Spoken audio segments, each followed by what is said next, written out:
Buenas tardes, me presento. Mi nombre es Karen Posada y hoy me encuentro con mi compañero Juan Pablo Vélez realizándole una entrevista a Mateo Ateortúa. Bueno, el día de hoy nos encontramos con Mateo Andrés Arteortúa Gómez, estudiante de la Universidad Católica Luis Amigo, eh, que se encuentra cursando el 10º semestre de Comunicación Social.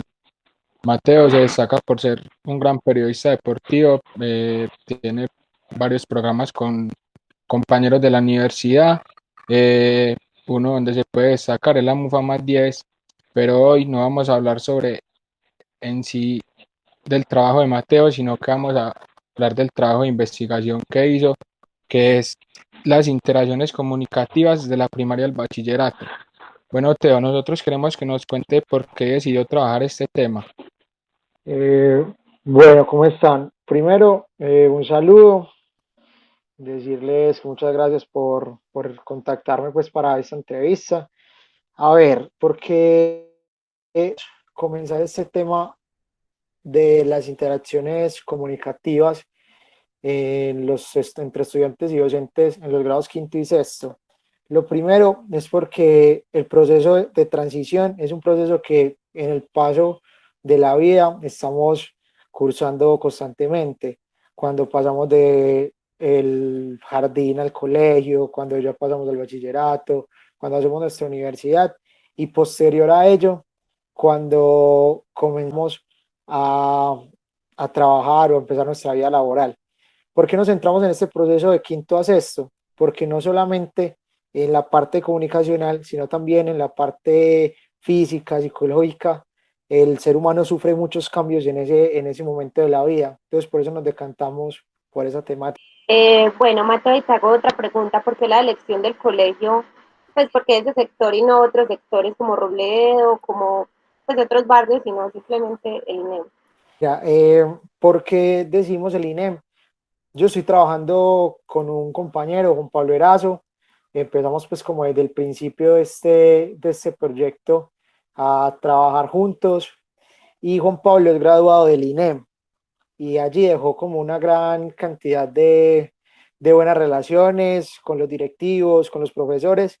Entonces, creo que es una facilidad que encontramos porque a la hora de encontrar un público como este, en muchos colegios se hace difícil el ingreso, tanto que nosotros tuvimos que pedir varios permisos, pero esa facilidad de que a él ya lo conocían, que sabían que él había hecho un buen proceso educativo allí, nos facilitó un poco empezar este proceso en el INEM, que además tiene una población muy importante de estudiantes y allí se recogen todos los estratos, todos los géneros y todos los tipos de cultura que hay en la ciudad de Medellín. Entonces es un foco muy importante para un muestreo teniendo en cuenta la investigación.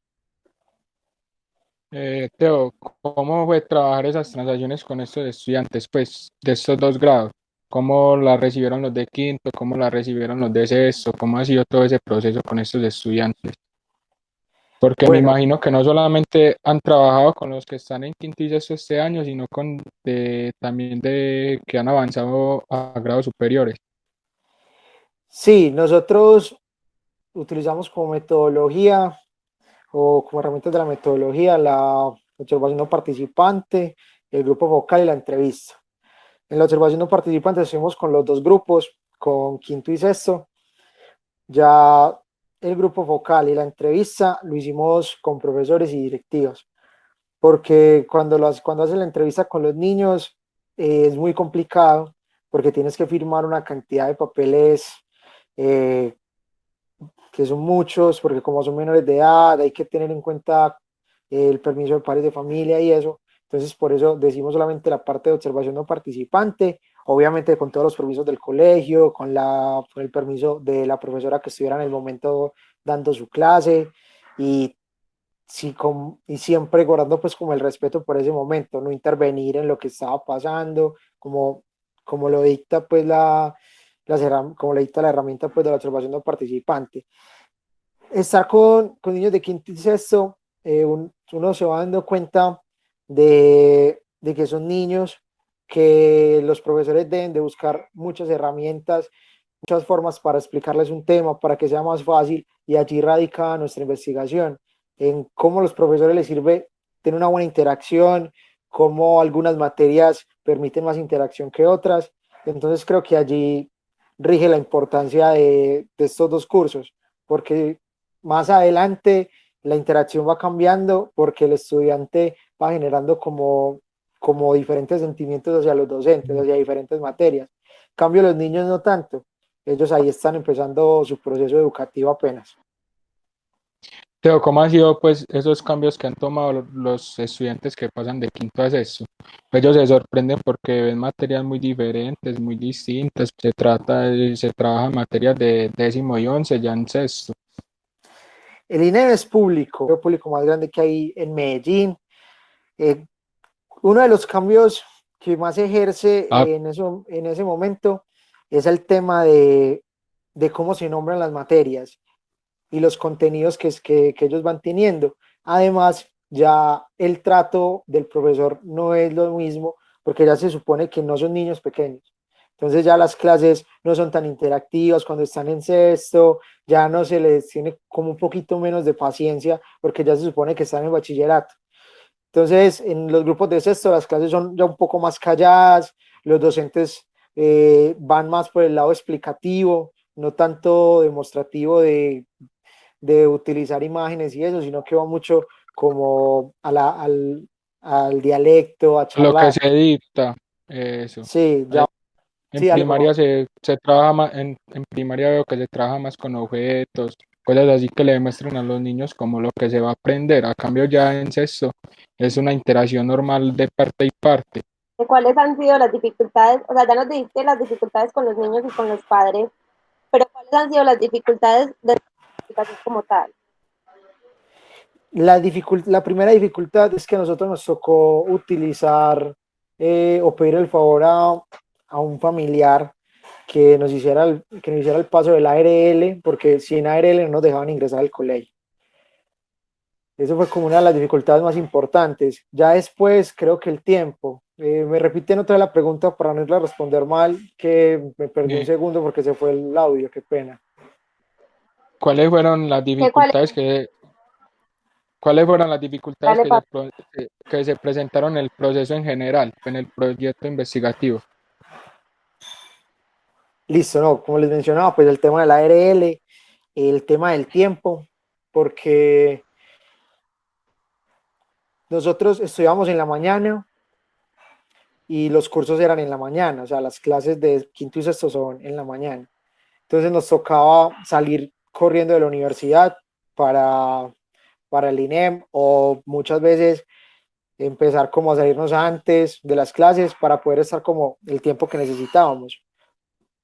Como te dije, tuvimos la facilidad pues que el colegio fue muy receptivo con el proceso de investigación, siempre estuvieron muy pendientes de él, entonces con el colegio el único problema fue el ARL, el tiempo, ya cuando empezamos prácticas, porque tanto Juan como yo ya estamos terminando en nuestro semestre de práctica 2, entonces ya cuando estás en práctica 1 ya es el doble de complicado uno ir al centro de práctica. Entonces ya era mucho de contacto, de estar en contacto con los profesores para poder continuar con la investigación, que es algo que con lo que uno no cuenta muchas veces. Hay que buscar esa fuente casi que como sea. Entonces hay que buscar muchas herramientas. Estas herramientas tecnológicas se abren paso pues ya en este momento y más por lo que estamos pasando. ¿Ustedes llegaron a trabajar de pronto esas transacciones así por medio virtual o solamente la trabajaron personalmente en el colegio No, no, presencial? solamente presencial. Nosotros obviamente tuvimos la suerte de que esta pandemia ya nosotros estamos ya como buscando el tema de conclusiones, dándole como los toques finales al trabajo de grado, porque se hace mucho más difícil, por ejemplo, una investigación en este momento de un tema educativo, porque casi que tocaría cambiar la temática, porque no es la misma forma de educar por medio virtual a educar de manera presencial.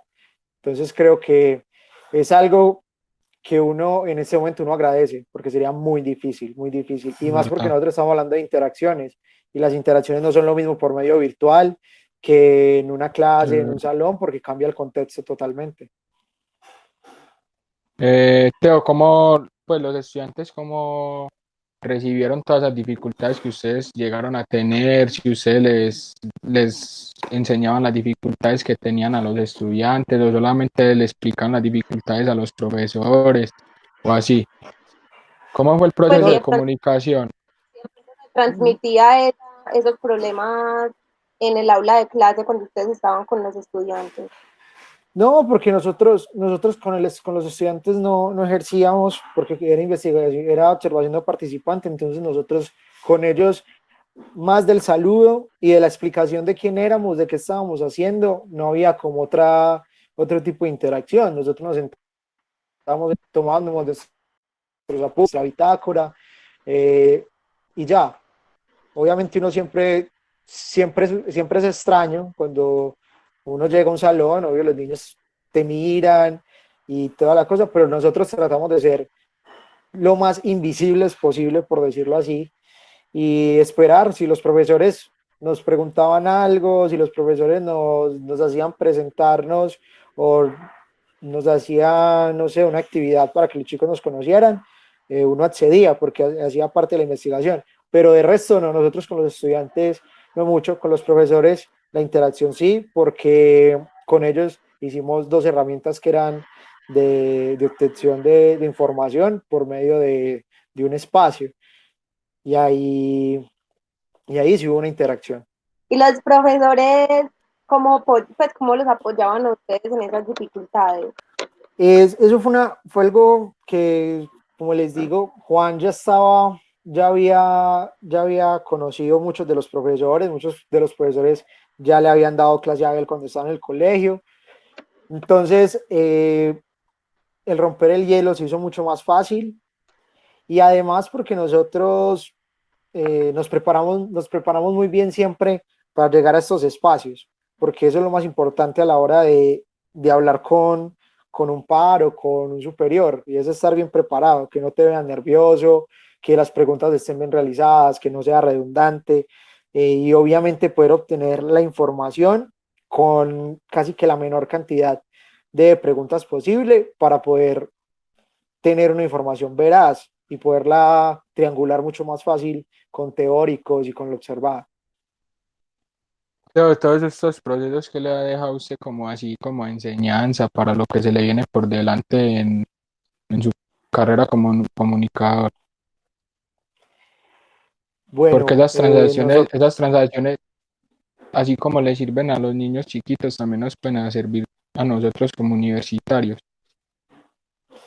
sí, obviamente, porque el tema de la paciencia es muy importante, porque eso es un proceso en los que te frustras muchas veces, porque obviamente uno cree que todo lo está haciendo bien, uno cree que todas las herramientas las está utilizando de la mejor manera, uno cree que el trabajo está bien redactado y cosas así, y muchas veces no.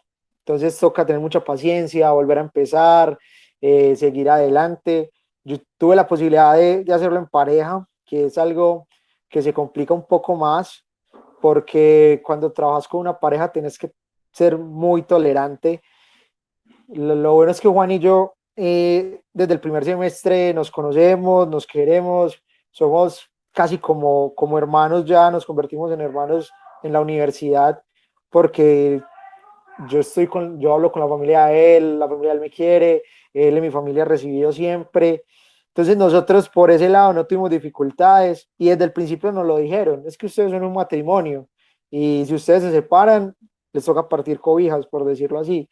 Entonces la tolerancia es muy importante cuando se trabaja en parejas, la responsabilidad, porque aquí si te comprometes con alguien para hacer una entrevista, con algunas personas para hacer un grupo vocal, si le decís a un profesor que vas a estar en su clase para hacer tu observación, no le puedes quedar mal, porque ahí todo cambia en la investigación, porque ya no te van a ver de la misma manera, ni te van a respetar de la misma manera, ni te van a dar los puntos de vista de la misma manera. Entonces te tienes que dar ese respeto, te tienes que dar ese lugar como persona, no como estudiante, porque en ese momento el trabajo de grado es una de las maneras en las que uno expresa todo lo que ha aprendido, todo lo que conoce, todos los teóricos que le han hecho leer, todos los regaños de los profesores, todo eso uno se da cuenta es en el trabajo de grado y en la práctica.